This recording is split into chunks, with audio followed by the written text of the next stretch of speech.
네. 하태경 바른미래당 의원에 이어서 이번에는 이준석 최고위원이 징계를 당했습니다.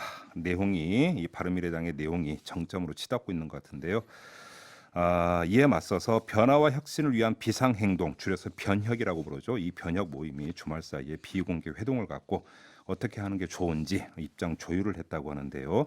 이러면서 나오고 있는 이야기가 바른미래당의 내홍 사태, 나아가서 보수 통합 문제인데 지금부터 두 분 차례로 연결해서 이 문제 집중적으로 알아보겠습니다. 자, 먼저 스튜디오에 한 분 모셨는데요. 이준석 바른미래당 최고위원이라고 불러야 될지 잘 모르겠습니다. 일단은 좀 그 인사부터 나누고 예. 여쭤보겠습니다. 어서 오십시오. 안녕하십니까. 네. 징계를 당하셨죠? 예, 징계 당했습니다. 그러면 이제 전이라고 불러야 됩니까? 어떻게 불러야 되는 겁니까? 그 징계가 최고위원 회의에 원래 보고되는 시점부터 효력이 발생하기 때문에 네. 오늘 9시일 겁니다. 그럼 그냥 최고위원이라고 부르겠습니다. 예. 안녕하신가요, 최고위원님? 저야 안녕합니다. 안녕해요. 예. 징계를 당하셨는데 원래 뭐 이런 부당한 징계 또는 이제 과한 징계라는 거는 하는 쪽이 오히려 좀 심리적으로 네. 위축되지 당하는 쪽이야 뭐 사실 당하는 김에 제명 이런 걸 당했으면 좀 더 마음 편할 텐데 네. 뭐 애매한 걸 당해서 좀 기분이 뭐 하긴 합니다. 그래 어떤 점에서 부당하다고 보시는 거예요? 그러니까 첫 번째로 우선 그 뭐 있었던 일 자체를 살펴봐도 제가 이제 그 사석에서 있었던 발언을 어떤 분이 녹취를 해가지고 이제 거기에 대해서 문제를 삼은 것인데 사석에서의 발언을 녹취를 했어요. 그러니까 네, 네. 사실 뭐 제가 안철수 대표에 대해서 비하했다 이렇게 해가지고 뭐 안철수 대표가 뭐다 이렇게 얘기했다고 하는데 그 저는 녹취를 안 갖고 있으니까 모르죠. 근데 예. 이번에 저의 그 징계 근거로 녹취를 공개한 부분을 들어보면은 예. 이런 거였어요. 그러니까 안철수 바보다 이런 것도 아니고 네. 안철수 대표가 만약 이렇게 하면은 바보 되는 거야라는 발언이거든요. 그러니까 이거 예. 뭐뭐다랑 뭐뭐 되는 거야는 완전히 다른 내용인데 이런 것들을 지금 뭐 속된 말로 대충 이제 이미지전을 펼치고 있는 거겠죠. 그러니까 저는 그 부분도 그렇고 우선 윤리위원회가 원래 9명으로 구성되게 돼 있습니다. 근데 지금 이제 아까 비당권파와 당권파로 저희 당에 지금 내용이 있다고 하셨는데 비당권파 측 윤리위원 3명이 전부 다 사퇴를 한 이후에 지금 이렇게 진행되고 있는 겁니다. 그래요? 예, 그렇기 때문에 뭐 이제 뭐 당권파만 남아가지고 이제 징계를 두들기고 있는 것이기 때문에 네. 사실 뭐 편파적이라고 판단할 수 있습니다. 근데 뭐 솔직히 말씀을 드려서 지금 어떤 징계의 적정성 이런 문제를 따질 단계를 넘어선 게 아닌가 싶은 생각 좀 지금 들어요. 지켜보는 입장에서. 예. 그래서 제가 뭐 쿨하게 신경 안 쓰지 않습니까? 그러니까요. 네. 자, 그러면 이른바 당권파에서는 이준석 최고위원을 징계를 해야만 했던 이유, 그 배경 뭐라고 읽으세요? 그러니까 저희 바른미래당의 최고위원회의 규정이 네. 원래 저희가 9명으로 구성되거든요. 예. 근데 저희가 선거 결과를 보면 손학규 대표 빼고는 전부 다 비당권파였습니다. 그 선출직은. 네. 그러다 보니까 임명직 포함해서 손 대표 측이 4명, 저희가 5명이었거든요. 어허. 그러니까 이거를 숫자를 이제 손 대표가 최고위에서 뭔가 본인이 하고 싶은 대로 하려면은 하태경 의원과 저까지 이제 없애면 4대 3이 됩니다. 뭐 그런 구도를 염두에 뒀을 텐데 이게 사람이 참 묘한 것이 원래 당권파로 분류되시던 문병호 최고위원이 예. 하태경 의원과 저에 대한 징계를 내리는 그런 모습을 보고 더 이상 본인은 당권파에 동조할 수 없다. 그래서 둘을 자르고도 지금 3대 4가 돼서 다시 비당권파가 우세합니다. 그러면 손학규 대표 입장에서 최고위원회에서 어떤 다수를 점해서 예. 뭘 하려고 한다고 생각을 하세요? 뭐 본인은 꾸준히 부정하시겠지만은 지금 민평당 출신의 모임들이 대한신당을 꾸리겠다고 밖에 나가 있지 않습니까? 네네네. 근데 여기서 이제 제3지대를 하시겠다 이렇게 하시는데 말 그대로 이제 바른미래당을 그 호남당으로 바꾸겠다. 그러니까 민평당 플러스 뭐 과거 구국민의당 중 호남계 정도 이 정도 느낌 바꾸겠다는 이야기이기 때문에 네. 사실 지금 저희 그 변화 혁신을 위한 그 비상행동에 참여하는 유승민계 그리고 안철수계 의원님들 같은 경우에는 원래 기반이 수도권인 분들도 참 많고 그리고 지역주의에는 어느 정도 좀 관심이 없는 분들이기 때문에 네. 그래서 이제 이 갈등이 생기는 거겠죠. 그러니까 이제 과거에 국민의당으로 되돌아가려고 한다. 간단히 정리하면. 국민의당에서도 호남계만 모여 있는 당을 만들겠다는 겁니다. 그래요? 오히려. 근데 예. 지금 대한신당하고 혹시 물밑 얘기가 진행이 되는 걸로 파악하고 계세요? 실제로 이제 대한신당 측 인사 중에서도 사실 전체 의견도 아닌 걸로 그러니까 이렇게 전해지고 있던데. 제가 이걸 참 저도 전해 들은 얘기라서 조심스럽지만은 네.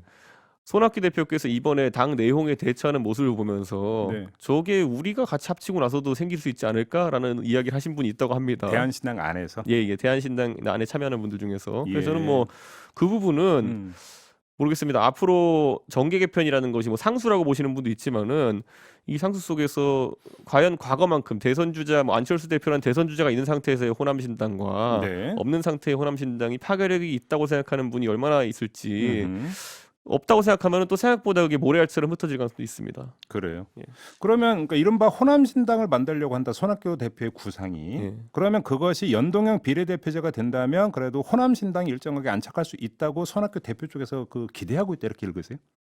아니 민평당이 매번 꿈꿨던 게 그 호남당인데 사실 민평당이 연동형 비례대표제에 들어갔을 때 이득 본다고 생각한 분은 없거든요. 그래요? 오히려 본인들의 지역구를 지키려고 하는 분들이 많았는데 예. 사실 저는 그 호남 신당의 시도를 사실상 했고 호남에 유력한 정치인들이 많이 계시던 민평당의 지지율이 고전을 면치 못했던 걸 생각해 보면은 저는 뭐 거기에 손학규 대표님이 추가된다고 해가지고 네. 또는 일부 인사가 추가된다 해가지고 파격적인 시도로 모일 것이냐. 네. 결국엔 우리가 그 단팥빵을 만들 땐 단팥이 중요한 거지 뭐 밀가루는 아무리 많아도 크게 의미가 없습니다. 그렇기 때문에 저는 네. 대선 주자가 어떻게 함께 하느냐, 음흠. 어떤 구도를 하느냐. 예전에 박지원 대표께서 그 대선 주자에 대한 질문을 받을 때 사실상 단팥당에 단팥이 없으니까 내가 단팥 역할을 하겠다는 취지로 그런 농담 삼아 사실 말씀도 있거든요. 네. 그런데 저는 뭐 그런 상황이 나오지 않을까 이렇게 생각합니다. 네.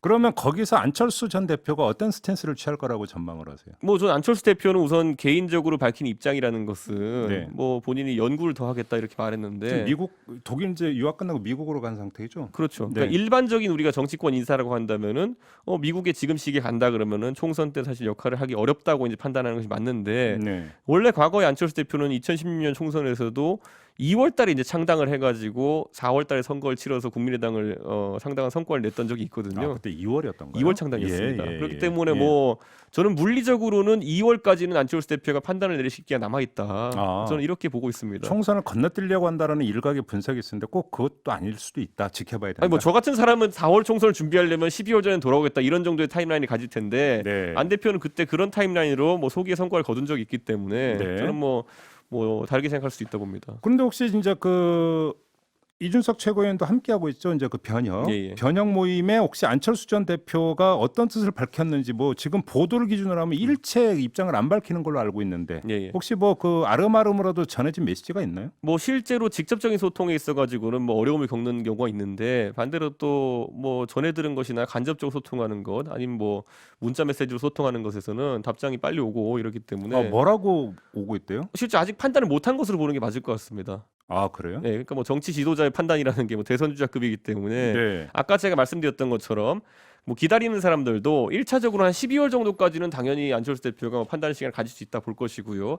다만 이제 아까 말했던 2월 타임라인 그거야말로 진짜 시급한 어떤 그 정치 일정일 텐데 네. 12월과 2월 사이에 그러면 그 기다리는 분들이 계속 기다릴 수 있을까는 저는 그건 약간 변수라 봅니다. 아직도 그러니까 그 간접적으로 전해지는 메시지조차도 좋다 싫다 그러니까 입장 표명이 없다. 저는 명확한 메시지는 전달받지 못했다 그렇습니다. 네. 그래요? 예.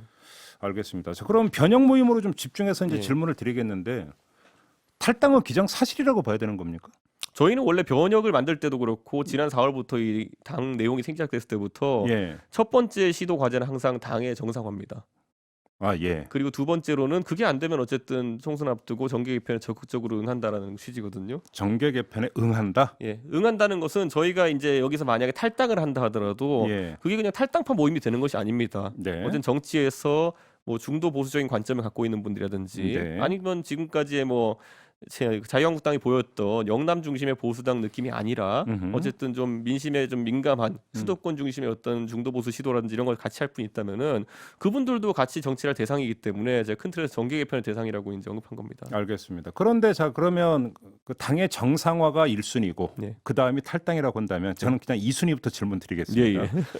탈당 이후의 시나리오가 그러니까 일단은 신당 창당이죠. 탈당을 당연히 한다면. 그래야겠죠 정치 세력으로서는. 근데 문제는 일단 이 탈당 대열에 안철수계로 분류되는 사람들, 그러니까 권은혜 의원 정도만 제외하고는 전부 다 비례대표잖아요. 그렇죠. 탈당을 할 수가 없잖아요. 예. 어떻게 되는 겁니까 시나리오가 그러면? 저는 사실 실질적으로 그래서 이제 뭐 당권파라고 하는 분들 중에서도 사실 당권파 따로 있고 호남계 따로 있습니다. 그러니까 저희 당에 복잡해요. 네. 저희 당의 호남계라고 하는 뭐 박주선, 주승용, 김동철 이런 분들 같은 네, 경우에는 사실 뭐 불편한 동거 자체를 또 불편하게 생각하시는 분도 있습니다. 그렇기 때문에 그 정치적 판단의 시점이 되면은 네. 저희가 변혁에 15분 의원이 있고요. 네. 호남계로 분류되는 의원이 한 4분 있습니다. 그 나머지 이제 소위 말하는 손 대표랑 뜻을 같이 하는 걸로 알려진 의원이 한 3-4명 있기 때문에 네. 저는 그 구도하에서는 호남계 의원들이 동의해 주신다면은 네. 정치적 그 해법이 나오지 않을까 싶습니다. 어떤 해법이 나올 수가 있어요? 뭐 예를 들어 비례대표 출당한다든지 이런 분 같은 경우는 합의에 이를 수 있지 않을까 당에서 생각합니다. 출당을 의결해 버리는. 그렇죠. 예전에도 보면 통합진보당 사태가 일어났을 때 그때 예. 정의당과 통진당은 분화되면서 지금의 정의당이 탄생하게 된 계기가 이제 제명을 했기 때문이거든요. 잠깐만, 그럼 출당 의결은 의원총회에서 이루어지게 되는 거예요? 의원총회에서 3분의 2 이상의 이제 동의가 있으면 된다. 그럼 여기서 손학규 대표는 최고위원회가 어떻게 움직이든 상관없이 예. 표만 확보된다면 의원총회에서 출당 의결을 하면 된다. 원래 해법이? 저희 당원당규에 3분의 2 이상의 의원 동의가 필요하다고 되어 있습니다. 그러면 거기 이제 호남계 의원 4명의 어떤 동의 여부가 결국은 관건이다 이런 말씀이시죠? 실제로 2분만 더 동의해 주십니다. 4분 중에. 그럼 혹시 파악해 보셨습니까? 의사가 어떤지? 실제로 그것은 뭐 접촉하고 있는 것으로 알고 있습니다. 접촉을 하고 있다. 예. 그래요. 그래서 가타부터 얘기는 좀 있었나요? 그럼 호남계 의원?